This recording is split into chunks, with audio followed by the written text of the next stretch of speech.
Salut, c'est Trado, je suis content de vous retrouver pour l'analyse technique du CFD sur l'euro-dollar et le pétrole Brent.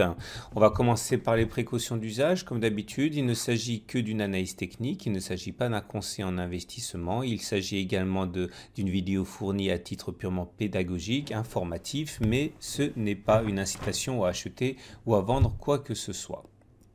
Voilà le graphique de l'euro-dollar en données mensuelles, une bougie égale un mois. Et sur ce graphe, on voit bien que la tendance est au rebond technique, enfin, sur le long terme, hein, on a bien récupéré avant de subir un tir de barrage sur les 1,20-1,25 correspondant à cette zone de résistance ici et également à l'oblique descendante noire. Et il faut s'attendre à ce que les difficultés reprennent hein, aux alentours de 1,20-1,25, même si on est dans une figure de type biseau descendant. Et ce genre de figure se casse plus souvent par le haut que par le bas, mais c'est pour le long terme. Vous remarquerez également hein, que le consensus des clients CMC est plutôt acheteur à 63%. La tendance est neutre pour l'instant parce qu'on est en dessous d'une moyenne mobile à 20 mois qui descend. En tout cas, on retiendra surtout pour l'instant que la difficulté apparaîtra de manière évidente sur 1,20-1,25. En données hebdomadaires maintenant, nous avons une tendance qui est baissière. On le voit au fait que nous sommes en dessous d'une M20 qui descend. Néanmoins, cette tendance baissière qui nous a amené à toucher un support ici, les 1,12, 1,15. Et il faut également savoir que cette zone sera défendue. D'ailleurs, on voit bien qu'en fin de semaine, hein, que cette semaine, pardon, le réveil s'est effectué sur cette zone des 1,12, 1,15. C'est normal. C'est également sur cette zone que le rebond technique avait commencé au mois de juillet. Par contre, les 1,17, 1,18 seront difficiles à passer. Donc ceux qui tradent l'euro-dollar en données hebdomadaires doivent savoir que cette zone des 1,12 et 1,15 est souvent achetée. La zone des 1,17, 1,18 sera sans doute massivement vendue. On descend encore d'unité de temps, données journalières. On voit bien une zone de support ici, 1,130, 1,134. C'est une zone qui est achetée. Elle a été achetée ici 3 séances de suite. Elle a été également achetée sur la séance de vendredi. La zone des 143, 148 sera difficile à passer. Elle risque de bloquer les cours momentanément. C'était un support. Il a été cassé sur cette bougie. On sait que ça change de polarité. Un support cassé. Et vous voyez, c'est justement ce qui s'est passé jeudi, hein, où on est revenu tutoyer cette zone avant de subir un tir de barrage.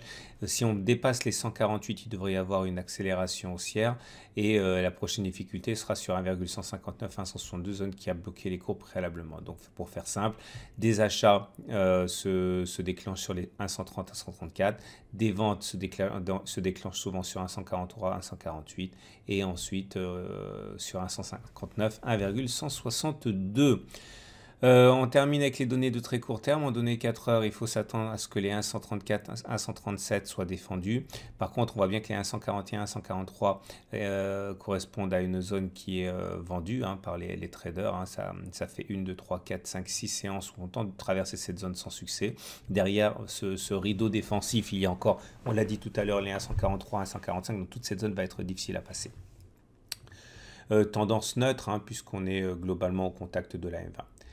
On passe au pétrole Brent en données mensuelles. Eh bien, on voit que la zone des 90 ici sera difficile à passer. Hein. Ça correspond à la fois à la zone rouge, ici une zone de support qui a été cassée et qui est donc devenue résistance, et également à l'oblique descendante rouge ici. Donc méfiez-vous des 90, hein. C'est une zone qui risque d'être massivement vendue par les spéculateurs. Le consensus des clients CMC est globalement à l'achat hein, à 63%. Descend d'unité de temps, données hebdomadaires, il faut s'attendre à ce que les 70, 71,5 soit une zone de rebond. Hein. Ça risque d'acheter sur cette zone. Par contre, les 78, 80,5 qui ont joué un rôle de support provisoire 2 semaines de suite ont finalement lâché, d'où l'accélération baissière. C'est normal, hein, puisque vous voyez, c'était une résistance. Une fois que ça a été cassé, c'est devenu support 2 semaines de suite, mais par contre, hein, maintenant que ça a été cassé, ça a encore changé de polarité. Il y a des risques pour que ce soit une zone qui soit vendue par les marchés. Tendance toujours haussière en données hebdomadaires, puisque les cours sont au-dessus de la moyenne mobile à 20 semaines qui monte. Hein. On va terminer avec les données journalières. Les données journalières font état d'une résistance à 75-76, toujours la même règle, vous voyez, ça a été une résistance, ça a été cassé, c'est devenu support et donc on rebondit dessus. Donc cette zone des 75-76 est achetée par de nombreux investisseurs et beaucoup de traders. La zone des 79-80 devrait être également hein, l'objet d'attaques baissières. Hein. En cas de cassure des 75, il y a un risque d'accélération jusqu'à 70, 71,5, la prochaine zone de support qui s'est révélée efficace. Voilà, il ne me reste plus qu'à vous vous souhaiter une très bonne semaine. Je vous dis à la semaine prochaine pour la mise à jour.